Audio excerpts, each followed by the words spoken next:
Honorable Gordhan. Thank you, Chair. Mr. Singh, is self-preservation, in your case, trumping conscience and ethics? If you understand the question. Is self-preservation trumping conscience and ethics? In other words, you have to survive at any cost, including lying, misleading. You know, all of us are getting messages from people who are watching this. I'll read you one, which is about the fifth one I think I've got. Anoj taking you guys for fools. That's the impression you're creating amongst the public. So you're actually saying to South Africans, and your own family, by the way, the mother that you referred to earlier on, amongst others, that you will continue to stand here, continue to deny what you've really been guilty of, rather than own up and help the country cleanse itself of corruption. You don't feel any qualms about that. You don't think you want to change your tack. You don't think you've been poorly advised, with due respect to your lawyers. Is this in the face of all the political changes that are happening? How long do you think your story is going to stick? So, with all due respect, I think the information that we've presented is factually based. It is supported by the evidence that we have, and that's all we can say, sir. Yes, and I think the call has come relating to me moving on from Eskom. I've complied with that call in terms of being able to resign, and we've provided this information also, or attempted to provide this information to the law enforcement agencies as well, to cooperate with them. So we will. But nowhere there does it say, I did this. And it's well known, as Ms. Mazoni was saying, you at the heart of all of this. I think where it was required for me to say that I did this, I was happy to say so.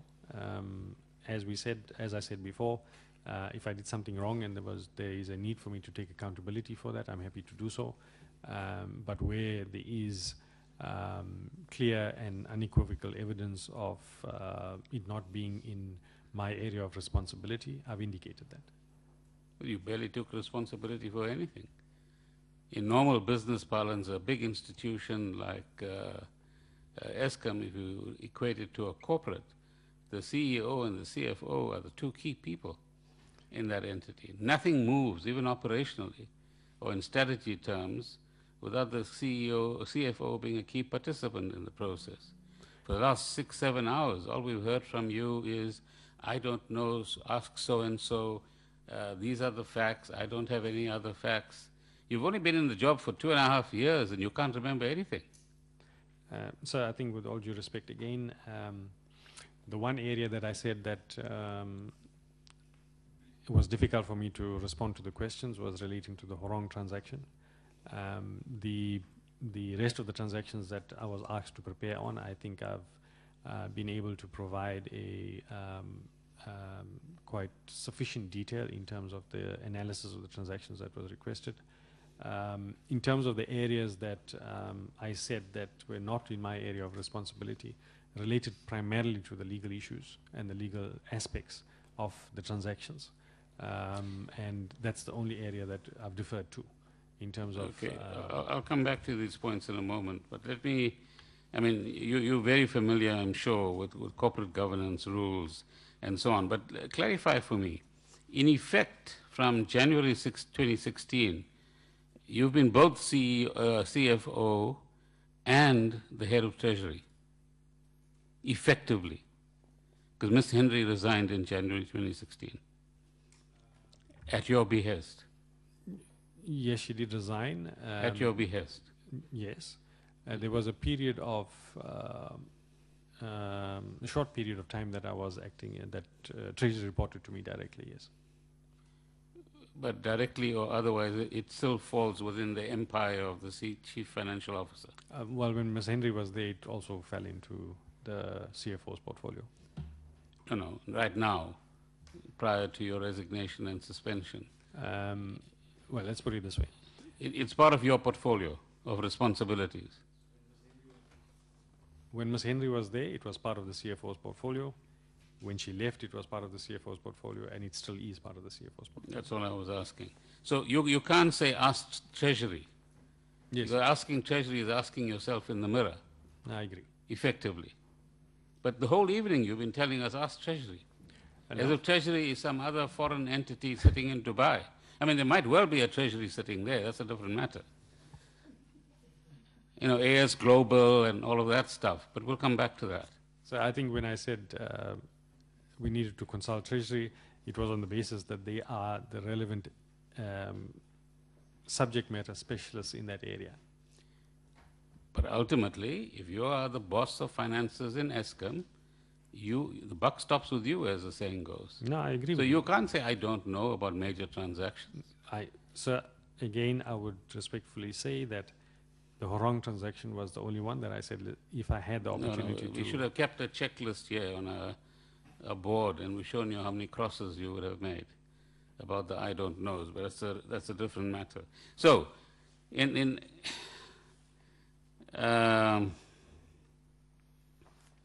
what people like you have done is ignored a very strong public view that is getting stronger every single day, that corruption is actually eroding South Africa's society and eroding South Africa's economy. Doesn't it worry you that you're part of that? So I think corruption is a bad thing. I agree with that. I do not advocate Bad for others, not for you. Sorry? Bad for others, not for you. No. I don't advocate it, and I do think that it needs to be rooted out. But what I don't agree with is the fact that I have been part of corruption. In fact, people like you have earned South Africa a more recent reputation that we are a terribly corrupt nation, which is upsetting, I bet, 50 million South Africans at the moment, if not more.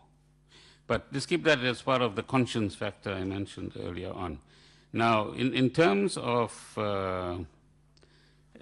good corporate governance, Section 1951 of the Constitution requires that public administration must be governed by democratic values and principles. It goes on to say, and I quote, efficient economic and effective use of resources. Section 217 of the Constitution requires all of us as public office bearers or operatives in the public terrain to actually do the same.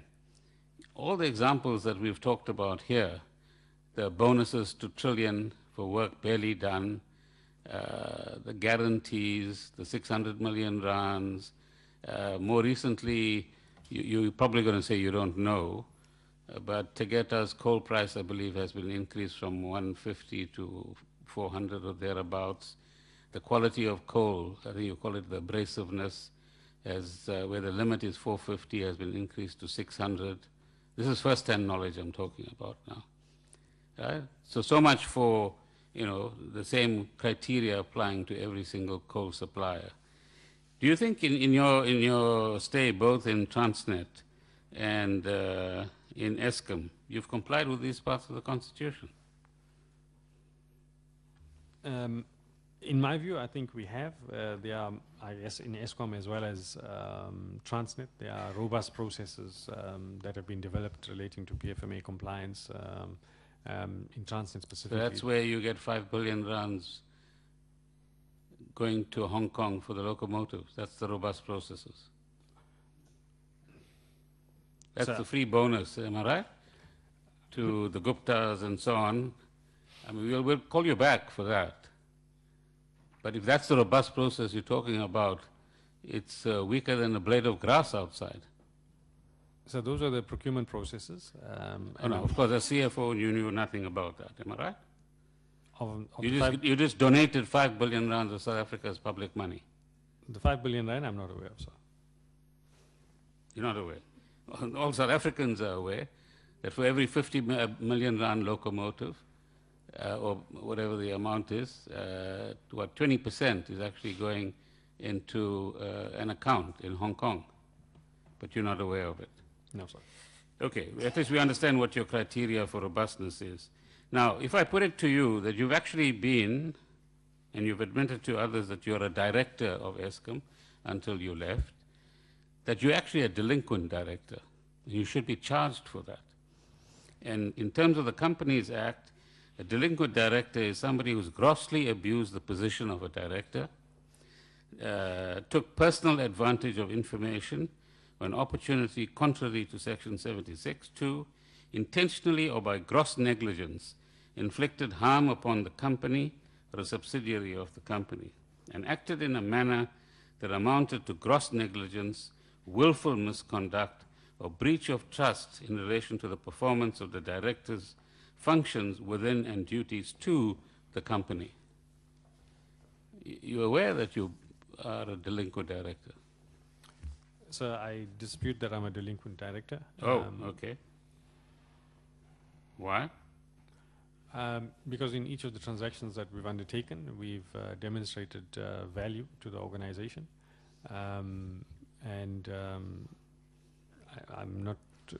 don't recall the other categories that you've mentioned, but certainly in most of the transactions that we've undertaken here, we've demonstrated shareholder value that we've created. Okay, let's look at the PFMA, which has a equivalent set of provisions. Reference has been made to 66, but I'll come back to that. Section 52A and B of the PFMA provides that individuals who are part of an accounting authority, and you'll know that state-owned entities, the board is the accounting authority, right? May not act in any way inconsistent with the responsibilities assigned to accounting authorities in terms of the PFMA. But you've accepted gifts. What's Mr. Balushi's first name, by the way? Mohammed. Mohammed. I was going to show you some pictures to work out which Balushi you're talking about on Google. But let's just, for example, take, you've addressed this several times, but here's an email from Gupta Leaks, which says that greetings from the Oberoi.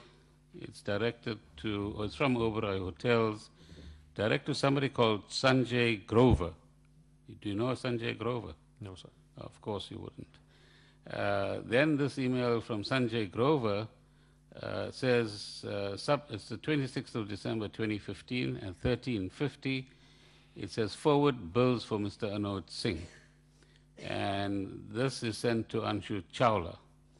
Then Mr. Anshu Chawla's mail is directed to Tony Gupta. Again, it says, Ray, bills for Mr. Anoj Singh. And Mr. Gupta's response is okay. You don't know anything about this either. No, we knew that. Okay, but you've actually violated Section 52A and B of the PFMA. You should be charged for that. Section 66 of the PFMA, other colleagues have tried to cover this under the guarantees that you actually gave without any authority. Did you inform Treasury about those guarantees? Because that's what 66 requires. No, sir. Okay, so that's a clean violation there as well. Then there's 52A again. This again, one of my colleagues made reference to Ravindranath, so I won't cover that again. Then there's 54.2, which states that before a public entity concludes a significant business activity, the accounting authority, which is the board, which includes you, for the public entity must promptly and in writing inform the relevant treasury of the transaction and submit relevant particulars of the transaction, which would include, of course, the guarantee of 1.5, the special dispensation that you gave to Tegeta, and also the 1.6 billion rand deal, which involves McKinsey and Trillion as well. And you admit you didn't inform the Treasury? No, sir. Okay, so that's another violation. Then we go to Section 51B of the PFMA. You decided to terminate the coal agreement, and this 51A requires that the accounting authority for a public entity must act with fidelity, honesty, integrity, and in the best interest of the public entity. And if one actually puts this picture together of Tegeta, Mafube, Exaro, and the shenanigans around Arnott and Rena. In fact, it's a huge conspiracy to ensure that Oak Bay Resources gets access to this business. And all of you in the top management and the board of Eskom were part of this conspiracy. That's what I'm going to submit to you, and you're going to say no. Okay. Now we I would accept your agree no. with your response, no, sir. I beg your pardon? I would agree that we would say no. Yeah. No, we expect that of you. And the public out there expects that of you too. Then there's Chapter 6 of the PFMA, Section 51(1)(a), Roman numeral 1. An accounting authority for a public entity must ensure that the public entity has and maintains effective, efficient, and transparent systems of financial and risk management and internal controls, and an appropriate procurement provisioning system which is fair, equitable, transparent, competitive, and cost-effective, which are in fact words that are used in the relevant chapter in the Constitution itself.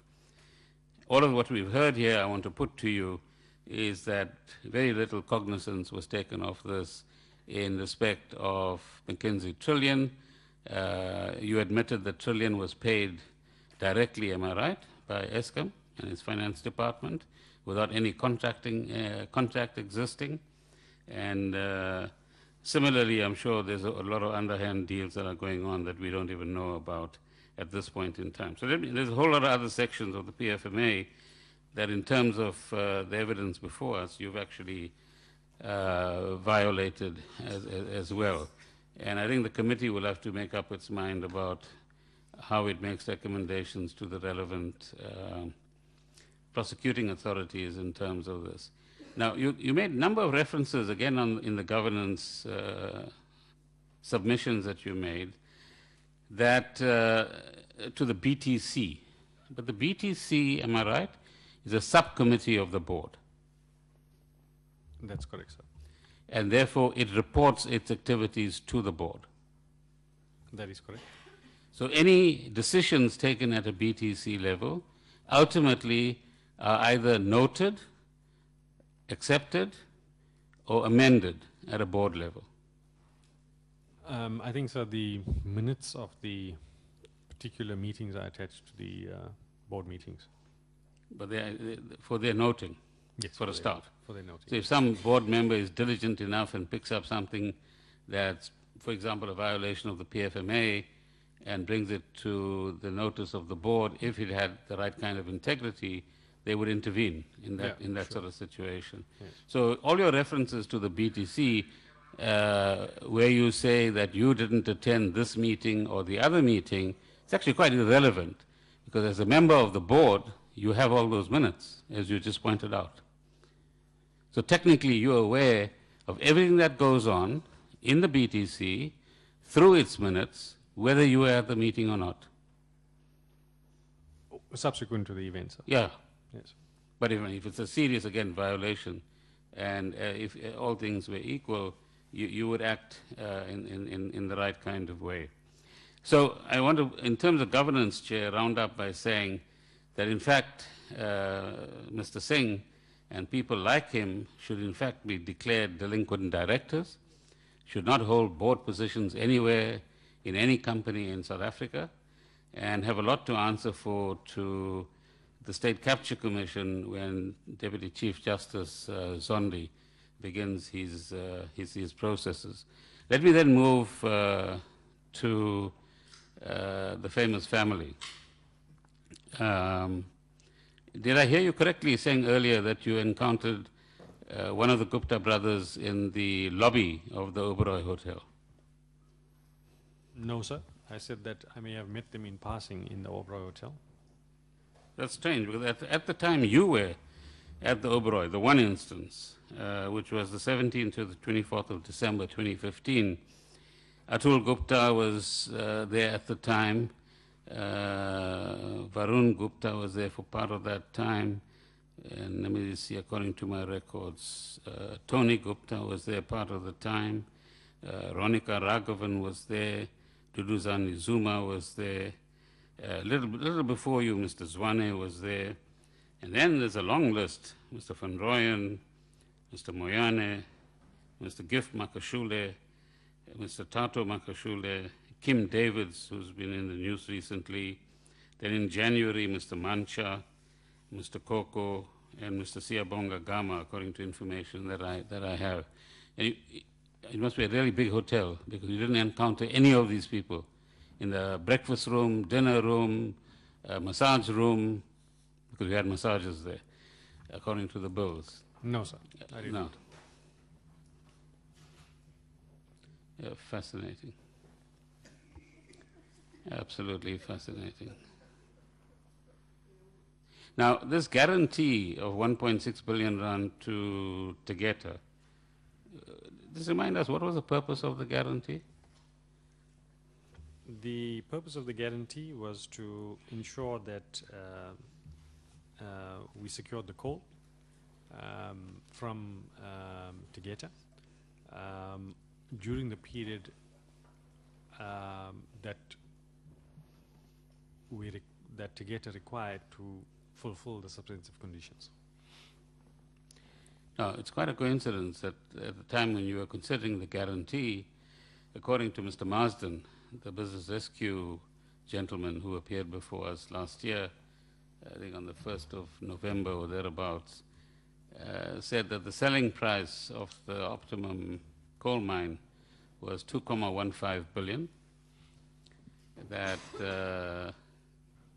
money was found to the tune of about 1.55 billion, which is very close to the 1.6. Am I right that it came from the Bank of Baroda? And that indirectly your guarantee was in effect to the Bank of Baroda. What did you use as collateral with APSA for the 1.6 billion guarantee? It was backed by cash, but it was in the name of Eskom. The 23 billion the Treasury gave you? No, the 1.6, sir. No, I know. Where did the 1.6 come from? It was about the time that the 23 billion rands in cash was also given by the Treasury. Am I right? National Treasury. I think it was the 10 billion first tranche that had come at that time, yes, sir. Right. So the assertion, ladies and gentlemen, is that this is a funny round tripping, you see. The National Treasury is asked for help. 23 billion rands is announced in the budget. The first tranche of 10 billion rands is paid over. Part of that 10 billion rands is used to put in cash of 1.6 billion rand into the account to generate a guarantee of 1.6 billion rands. And well, we don't want to go into the details of the transaction, but then the Bank of Baroda comes to the party, and I'm sure we're going to hear about the Bank of Baroda a lot in the near future, to offer the 1.6 billion rand. So you actually assisted, not the coal supply, but in fact there was a conspiracy between DMR, yourselves, and others to make sure that Optimum Mine changes hands and goes into the Oak Bay family, so to speak, which is the public impression, by the way. So what we then left with is about 600 million rands. And that is politely and euphemistically called prepayment. Right? Because I don't know what's the need for a prepayment. You're producing coal, you deliver the coal, you get paid for the coal. Prepayments, as I understood it, is for capital investment. Is that correct? In most cases, yes. In most cases. So here, what are we paying for? So we were actually, if you put the sums together, you were actually consciously and connivingly assisting Oak Bay Resources to purchase this. I mean, if you include all the private jets that were used, I think you traveled in one of them. No, sir. Is the belief. I believe it's stuck in where? Basel at the moment. No, sir. Oh, okay. So you don't know anything about Bombardier planes, do you? No, sir. Okay. Let's come to Trillion. Now at Transnet, who was the head of your, I think you had a board tender committee, am I right? Of sorts. It might have been called something else. A board acquisition and disposals committee. The chairperson of which was? Shouldn't take that long, man. Come on. Mr. Sharma. That's right. Yes. That's right. And who was a close associate of Mr. Sharma? I wouldn't Mr. know. Issa, whom you've met on a few occasions. Yes, sir. So the Sharma Issa Singh axis is quite an interesting one. From locomotives to mines to consultant deals. And I'm sure that lots of people will be interested in that relationship as well. How many times have you met Eric Woods? Very often. Very often. Yes. To discuss racehorses. Sorry? To discuss? Business-related stuff, like the stuff that we've been discussing. Now, many of your people that you work with at Eskom actually say that you give instructions continuously, that business that actually could be done by professionals in Eskom must actually go via Trillion, so that Trillion can earn some money, that's putting it in a mild way, from Eskom. And of course you're going to deny that. I categorically deny it. I've Yeah. never given that instruction, sir. No, I think the public should know. The public should know about these things. Okay, my last set of questions, Chair, is around finances, and if we're here at midnight, we'll ask some more. The financials that you read out earlier on were from the 15-16 financial year, where you showed EBITDA of 32 15, and so on. 16, and 16, 17. 16, 17. So why does Eskom find itself in a liquidity crisis now? I think it's more associated with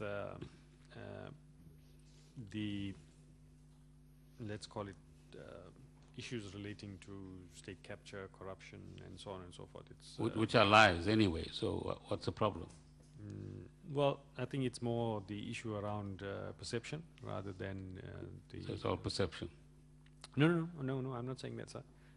What I'm saying is that the investors have the right to assume that these things are happening. They've requested that... So you're calling investors fools to believe in perceptions? No. Oh, then? I'm saying that the... Is there some basis, in fact, on which investors base what they say? I think we've tried to present today, through this evidence, the process that we've undertaken to get to the conclusion of these transactions. I think... No.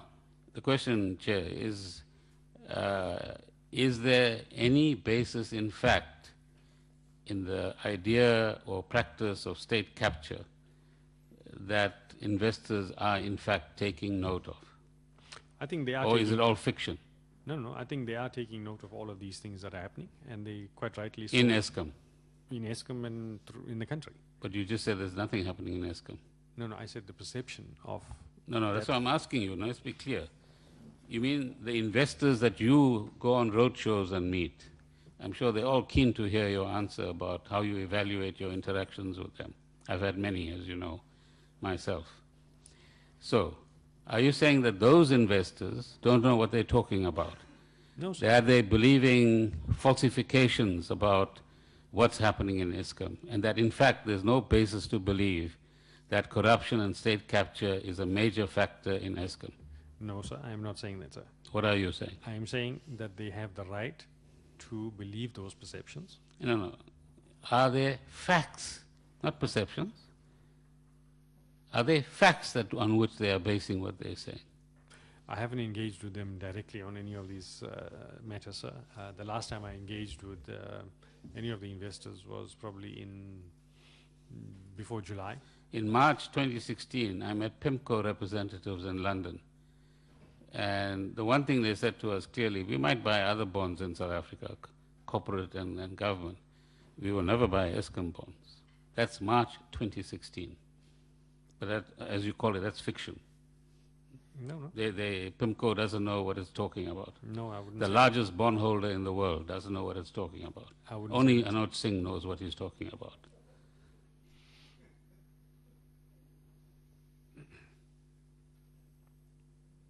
Does PIMCO know what it's talking about? Only Anoj Singh knows what he's talking about. I think PIMCO does know what it's talking about, sir. Thank you. Now, how many downgrades have there been in your time at Eskom? 2, if I recall correctly, sir. Well, actually 1. One. That's into double junk territory. I think so. The one that I mentioned in the report. I think if you go and check it out, it might well be 2. And of course, rating agencies don't know what they're talking about too. I wouldn't say so. Fitch, S&P, Moody's. Their matrices are all wrong. No, I wouldn't say so, sir. They won't. So their concerns about corporate governance in Eskom, procurement practices in Eskom, corruption amongst the board and senior management of Eskom, unfounded. So it's nonsense. They should believe Anoj Singh. Nothing is happening in Eskom. Based on the objective evidence that we've provided today, sir. No, I'm not talking about today. Let's talk generally. You've been in Eskom 2.5 years. That's one small file. And you know it as well as I do. Are ratings agencies basing their ratings on facts and clear understanding of the trajectory, financial, economic, and governance of Eskom, or are they dreaming? I think on the governance issues, I think they certainly are taking a leaf from media reports and the like. Certainly on the... Only media reports? No, I mean media reports and interactions with management and so on and so forth. Which includes you? Well, I haven't interacted... And your former friend, Mr. Mulife? I haven't interacted with them since July, so they wouldn't have interacted with me relating to these issues. So, do ratings agencies have a basis to be concerned about the goings-on in Eskom? Again, as I would have said... Yes, no? Yes. Thank you. Why do local banks, until Sunday, refuse to lend money to Eskom? For the similar reasons. I mean, similar reasons. Yes. And yet you're telling us for the last 6 hours everything is fine in Eskom until you were suspended. I did not say that everything was fine in Eskom, sir. No, few aberrations, yeah, we understand that. But everything else is fine. Anoj Singh was in total control of the finances. Nothing wrong happened under his watch. Every contract was sound unless he saw it or didn't see it. That's your story. Because everything else is deflected to the Treasury, to the BTC, to memos that went there without you knowing, meetings taking place without you being invited. Blame Suzanne Daniels, blame everybody else. But Anoj Singh, straight man. But sir, as I said to you before, if there was accountability that need to be taken, I would take it. If there was... Of course you must take accountability. There have been downgrades on your watch. There's a liquidity problem on your watch. You've been part of bringing Eskom down to its knees, the biggest utility on the African continent. The fourth or fifth biggest in the world. You've been part of the team that brought it to its knees.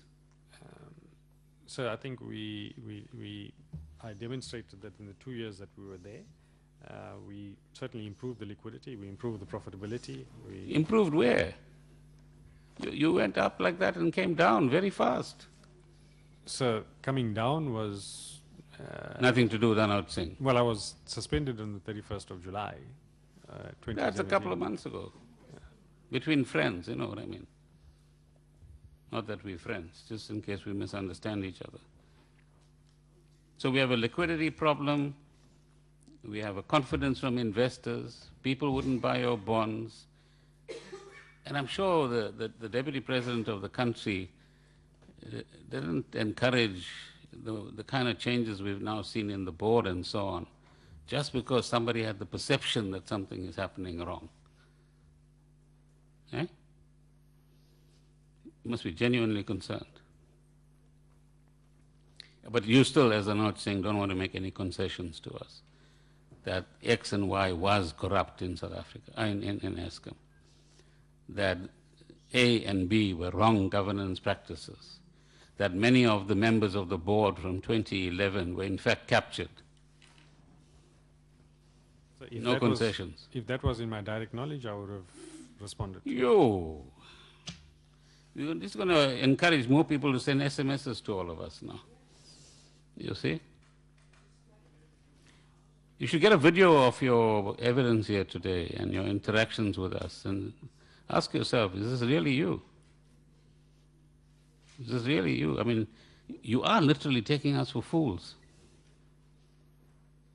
And that's not even our view. That I mentioned earlier on until I saw all the SMSs and other messages coming through.